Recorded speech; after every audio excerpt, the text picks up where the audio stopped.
Bismillahirrahmanirrahim. I am Sharosli. We are going to start chapter number 3, Motion and Force. First of all, I would like to review the concepts about rest, motion and force. What is rest? Rest क्या है कि कोई भी body अगर अपनी surrounding के लिहाज से अपनी पोजीशन चेंज ना करे तो वो हम कहेंगे कि ये बॉडी रेस्ट में। और अगर कोई बॉडी अपनी सराउंडिंग के लिहाज से पोजीशन चेंज करे तो वो हम कहेंगे कि मोशन में है। क्या मतलब हुआ? फॉर एग्जांपल, एक बस में जो है वो पैसेंजर सवार हैं। अब वो पैसेंजर्स अगर एक दूसरे को देखें तो एक दूसरे के लिहाज से वो क्या है, रेस्ट में, क्योंकि हर पैसेंजर जो है वो अपनी सीट पे बैठा हुआ है, तो वो एक दूसरे के लिहाज से रेस्ट में।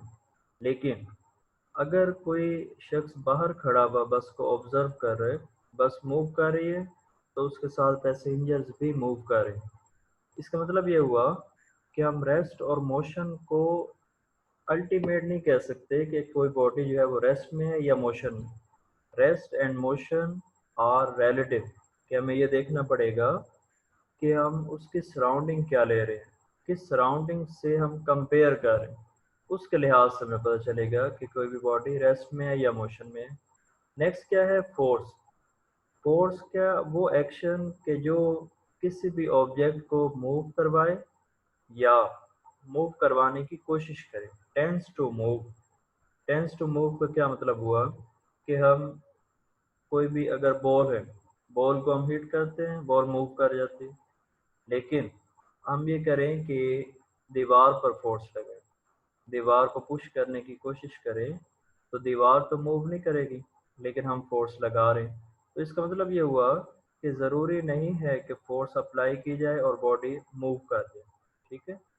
सिमिलरली ये भी ज़रूरी नहीं है कि फोर्स अप्लाई की जाए और बॉडी जो है वो रुक जाए। स्टॉप्स और टेंस टू स्टॉप, कि फोर्स क्या करती है कि बॉडी को मूव करवाती है या करवाने की कोशिश करती है, रोकती है या रोकने की कोशिश करती है।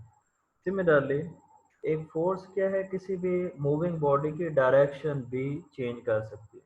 जैसे क्रिकेट में हम देखें तो बॉलर क्या है, वो बॉल करवाता है और उधर से बैट्समैन उस बॉल को हिट करते हैं, तो उसमें क्या होता है कि बॉल की डायरेक्शन चेंज होगी। इसी तरह से फोर्स अप्लाई करके हम किसी भी बॉडी की शेप या साइज भी चेंज कर सकते हैं। फॉर एग्जांपल, एक बॉल को हम प्रेस करें, प्रेस करने से क्या होगा, उसकी शेप और साइज चेंज हो जाएगा। तो इससे क्या पता चला कि फोर्स वो एक्शन है जो किसी बॉडी को मूव करवाना की कोशिश करता है, रोकने की कोशिश करती है, या क्या है, उसकी डायरेक्शन चेंज करता है, या उसकी शेप और साइज चेंज हो सकती है। अब नेक्स्ट हम ये देखते हैं कि कोई भी बॉडी जो मूव कर रही है, मूव कर रही है तो हम ये कहते हैं कि या तो वो डिस्टेंस कवर कर रही है या डिस्प्लेसमेंट कवर कर रही है। अब डिस्टेंस और डिस्प्लेसमेंट में क्या फ़र्क है? डिस्टेंस हम कहते हैं कि किसी भी दो पॉइंट्स के दरमियान कोई सा भी रास्ता। फॉर एग्जांपल, ये जो ग्राफ शो किया हुआ है इसमें क्या है, ए और बी दो पॉइंट्स हैं। इन दो पॉइंट्स में ये जो येलो कर्व नज़र आ रही है, ये येलो कर्व डिस्टेंस को शो कर रही है कि डिस्टेंस की कोई स्पेसिफिक डायरेक्शन नहीं है, किसी भी तरह से वो कवर हो सकते हैं। लेकिन जो डिस्प्लेसमेंट है उसके लिए ज़रूरी है कि ये रेड लाइन जो है ये डिस्प्लेसमेंट को शो कर रही है कि एक स्ट्रेट लाइन होनी चाहिए।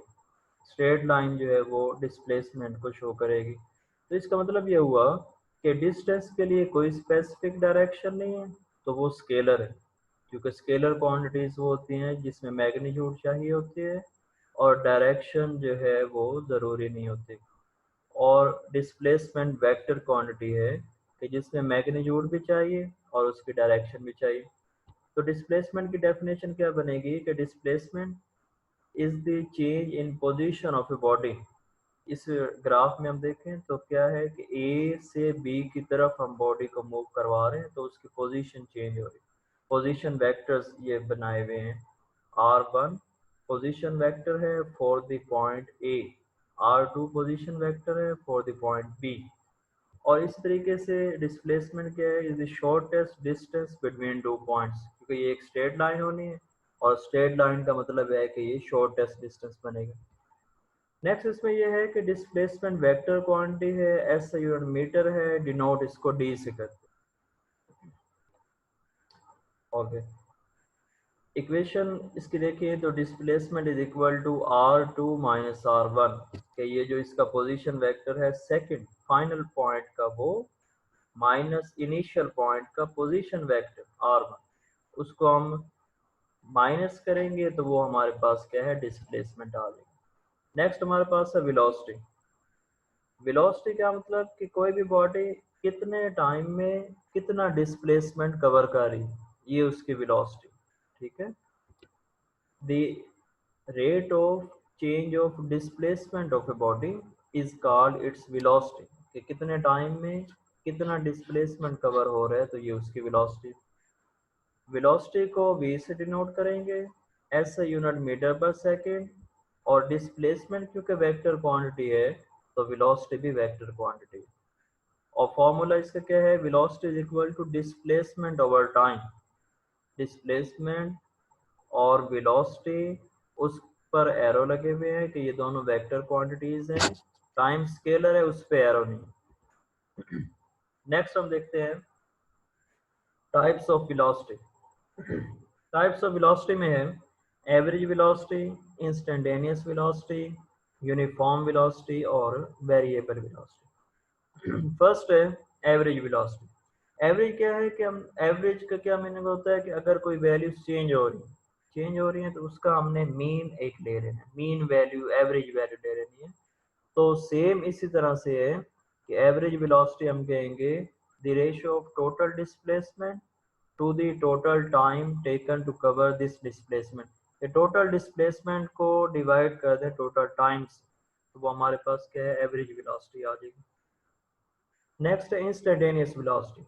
इंस्टेंटेनियस का मीनिंग होता है at any instant of time, कि किसी भी लम्हे पे किसी भी पॉइंट पे हमने जो वेलोसिटी मेजर करनी है किसी भी बॉडी की, उसे हम कहेंगे instantaneous velocity. The velocity of a body at any particular instant of time is called instantaneous velocity. और इसको डिनोट किया हुआ है VINS मीनिंग इंस्टेंटेनियस के।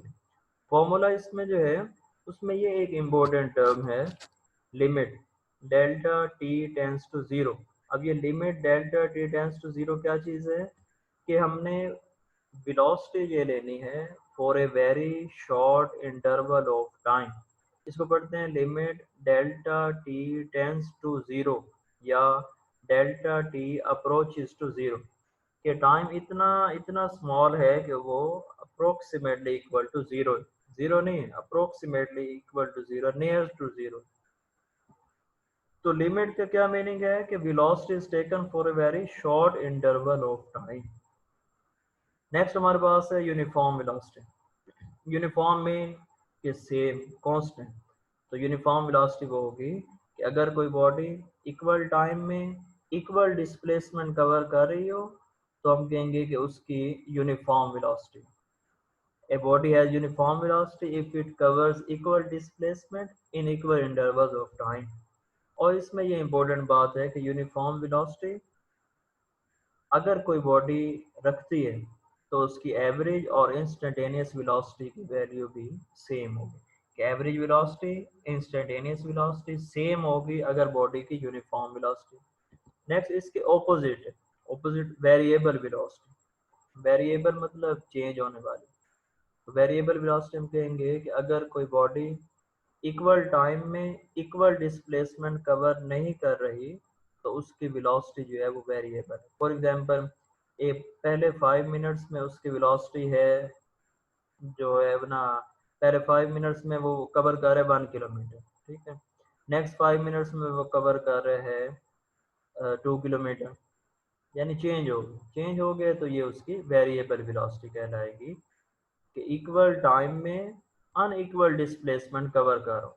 और इसमें ये होगा कि इंस्टेंटेनियस वेलोसिटी क्योंकि हर पॉइंट पे हम मेजर करते हैं, एक पॉइंट के लिए होती है, तो इंस्टेंटेनियस वेलोसिटी चेंज होगी वेरिएबल वेलोसिटी होने की वजह से। नेक्स्ट हमारे पास है एक्सेलरेशन।